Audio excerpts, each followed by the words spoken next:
Happy Sabbath. I'm actually in Idaho. I just arrived here yesterday, and I just wanted to share with you, friends. I know you see me in Wisconsin, and then you see me back at where I work, and now I'm in Idaho, and yeah, the Lord has me moving around a lot because I've just been very busy for Him, and especially at a friend's place. She's been so kind to let me stay at her place. Beautiful, beautiful, beautiful house here over in Bonners Ferry, and I am here for the women's retreat. And last I was able to give my testimony. It was really powerful, and it was a little tough. The trip out, there's some worry and some anxiety, and especially like just an hour before I got here. Yeah, it was for me, it was getting a little emotional because I haven't really given my testimony to a group of people. I'm really good with the camera. I can carry this camera around and I can talk to all of you here with no problems. But when it comes to speaking, I say I'm an extroverted introvert. Showing me a devotional. Many of you may have read it this morning. It's from it's an app. It's a Bible app, and it was talking about worry. It was talking about worry and anxiety, and how ironic. Me and Chris had just had a conversation about anxiety and worry, and I guess I didn't even realize that as we were planning this trip out here, I was planning the trip out here. um, I thought I was laying my plans before the Lord, and I realized that I guess I really wasn't. I was still trying to control things and plan, and not allowing the Spirit to lead me. And I'm sure a lot of you are sitting at home right now, maybe watching this and thinking, "Oh yeah, I've got a circumstance that I'm dealing with right now, and am I really laying my plans before the Lord? Am I really walking in that Spirit and saying, Lord, just take it from me? Or are you walking in your own flesh? Are you taking on the worries of the day? Are you taking on in your flesh the the the days that are laying before you, and owning that worry and owning that anxiety, and you're completely throwing away what the Lord wants to do? He wants to take the burden and carry it for you. The one thing I realized once I got out here, and once we just started talking, and I realized that, our plans were kind of, here and there, and I remember Chris saying, I want to do this, and I kind of planned on this, and I'm like, oh, I didn't know you. Okay, yeah, that makes sense. Go and do what you need to do, and I'll do what I need to do. And once we talked about that, I realized that when all was said and done, God had everything arranged. He had everything waiting. He had everything arranged.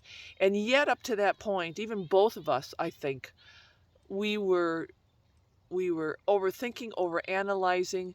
We were getting distracted by the worries ahead, the days ahead. And we were anticipating something that wasn't happening. We were anticipating what we needed to do, and even if you have a plan, if you don't include the Lord, you're going to have anxiety, you're going to have worry. So this morning when I got up and I read this devotion, I was like, oh man, Lord, okay. And the one thing that really struck me about the devotion, it talked about when we worry, and we allow that to dictate our life, it only makes the problem bigger. And here, it's not like we had a problem, but I just felt like, yeah, that's right. When we do that, when we allow anxiety and worry to dictate our life, the problem only gets bigger. And we really think sometimes we're walking with the Lord, right? Oh yeah, I'm a powerhouse for the Lord. Yeah, I love the Lord. And how do we allow these things to happen? They just do, because we're human. And the funny thing about this devotion, it said that in the dictionary, worry means the plan is to torment oneself. And so when we worry, we're actually planning on tormenting ourselves. And Yeah, if it said if it was a sport, many of us would be professionals. Many of us would be professionals in the sport of worry. And all we're doing is torturing ourselves. And as followers of Christ, there is no need for that. And yet, why do we do it? Why? Why do we do it? And the thing about this worry is this is a place where we go where we where we tend to trust God the least. I know I have a powerful walk. I see all the things that God has done. It's like crazy. And then we just completely forget about it because worry just becomes a fire. And the more we worry, the more we heap on the gasoline on this fire, and it gets bigger and bigger, and it leads us to a place where we aren't trusting the Lord, where we are trusting the Lord the least. And we're getting preoccupied with the worry of our family, of our finances, of work. And are you there? Are you hearing me? Maybe you read this devotion this morning, but I'm going to confirm here on the Sabbath that we we have a big God. And what are we doing? When I woke up this morning, and after the women's retreat yesterday, it was so awesome. I mean, I'm like, why was I worried? And even Chris, he texted me this morning or last night, and the things that happened with him, and I'm thinking, why did we even go down that road? Both of us, why did we go down that road? And it worked out so well for him, and it worked out so well for me. And God already had a plan. He already had things lined up for both of us that were waiting to empower us, that were waiting to strengthen us. And here we weren't even allowing God at that time, the day before, we didn't even consider that he had things already prepared. So this morning, God has things prepared for you. God has things waiting for you. He's figured it all out. He's got a good plan. And he doesn't want you to worry. He doesn't want you to walk in anxiousness. Leave it alone. Stop not trusting the Lord. Don't fuel the fire. Don't fuel the fire. And I know it's easy for me to say, but I'm telling you, I just walked through it. And I just am looking back now thinking, why? When you, Lord, had everything all figured out. And it's just wasted time and effort. Trust the Lord with your family. Trust the Lord with your health. Trust the Lord with your finances. Trust the Lord with your career. Trust the Lord in everything. Where you're at right now this morning, trust the Lord. He already has the plan, and he has it figured out. And you know what? The plan is good. It's a good plan. It's a great plan. And sometimes we have to sacrifice. And this is the thing that he brought me to this morning, that yes, I may be calling you to sacrifice things. You may have this plan, and you want to do this and you want to do that. And yeah, it's your plan. And it seems like where he's leading you is maybe uncomfortable. It may seem scary. You may have apprehension about it. I'm telling you, coming here, I had some apprehensions about doing certain things, and I didn't want to do them. I'm like, this isn't me, and I'm not an extrovert, and the Lord is saying, I'm calling you to sacrifice, because there's more to this than just what you want to do. And when you let go of your plans, I will make it work. And yeah, you might have to sacrifice, and that next iron layer may be painful, but there's going to be beauty from those ashes. And as proof, he brought me to Galatians.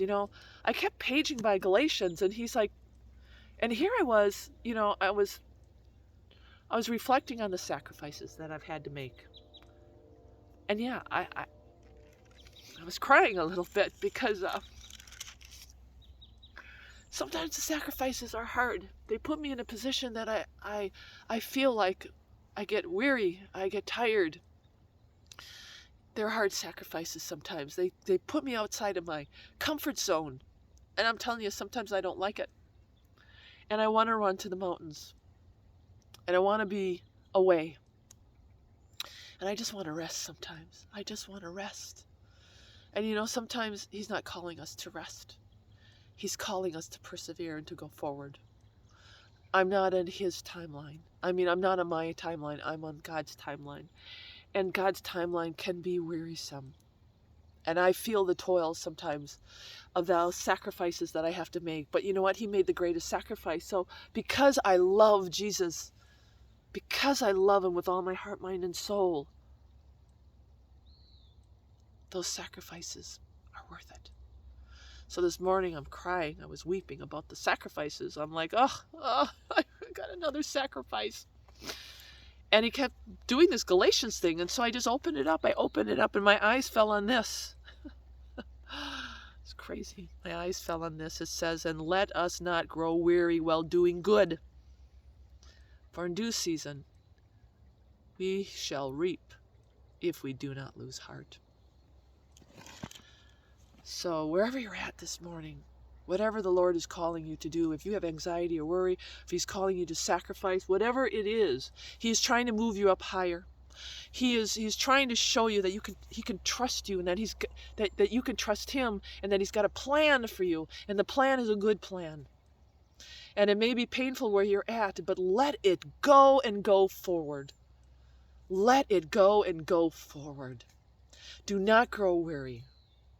Do not grow weary. The Lord is with you this morning. The Lord is with you this morning. And he is good. All right. Happy Sabbath. And I got to get going. All right. God bless you guys. And I'm going to upload this as soon as possible. And it's Starry from Idaho. And hopefully I'll have something to post this week from Idaho. But if not, just be patient. God bless.